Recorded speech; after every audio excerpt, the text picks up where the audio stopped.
التحكيمية مع الخبير التحكيمي الحكم المونديالي السابق الكابتن جمال الغندور مع مطالبات كثيرة بوجود ركلة جزاء للمنتخب المغربي خاصة في الشوط.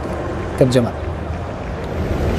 كل التحية لكم وللسادة المشاهدين. مباراة نصف النهائي الثاني التي جمعت فرنسا مع المغرب وأدارها الحكم المكسيكي سيزار راموس. المباراة الرابعة لهذا الحكم. هناك حالتان في منتهى الأهمية لهما تأثير كبير جدا في نتيجة المباراة، حالتي حدثتا في الشوط الأول.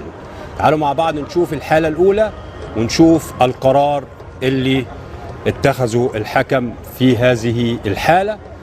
نشوف مع بعض الحكم بيحتسب ركلة حرة ضد الفريق المغربي وينذر اللاعب المغربي.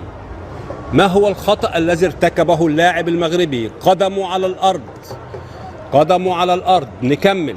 قدمه على الأرض. من الذي ذهب إليه؟ المدافع. المدافع هو الذي ذهب إليه، المدافع هو الذي ارتكب المخالفة. إذن هذه مخالفة على مدافع داخل منطقة جزاءه، لم تحتسب ركلة جزاء بهذا الوضوح.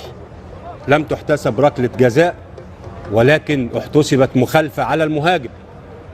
ارتكب المخالفة بساقه، بالجزء الأعلى من الساق. من الذي ارتكب المخالفة بوضوح؟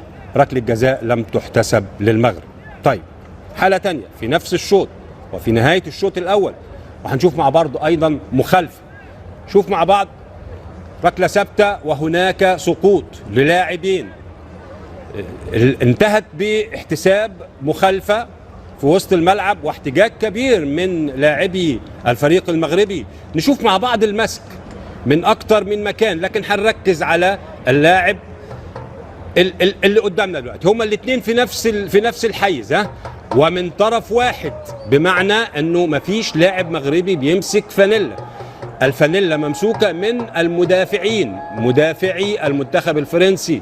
نشوف مع بعض اللاعب رقم 15 من المغرب ممسوك بهذا الشكل، واستمر المسك. خلينا نكمل بقى اللقطه، نكمل اللقطه. استمر المسك واستمر تكتيف اللاعب حتى سقط على الارض. وشفنا في مباريات كثيره في البطولة ركلات جزاء للمسك داخل منطقة الجزاء لم تم احتسابها. هنا لم يتدخل حكم الفار، لم تحتسب ركلة جزاء.